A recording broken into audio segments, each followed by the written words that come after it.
Hey everyone, welcome back to our channel. Today I am going to show you how to change store currency on Shopify. First of all, log into your Shopify admin panel and go to settings. After that, click on the store defaults in the right side. Choose currency display,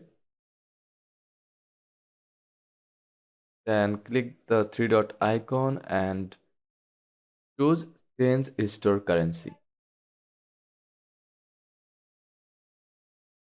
Now under change store currency, select the currency you want, like USD,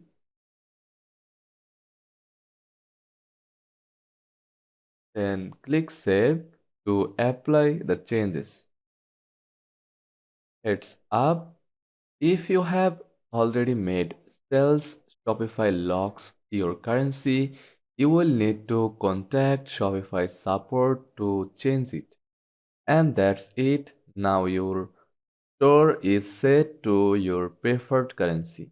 If this guide was helpful, don't forget to like and subscribe for more quick tutorials. Thanks for watching.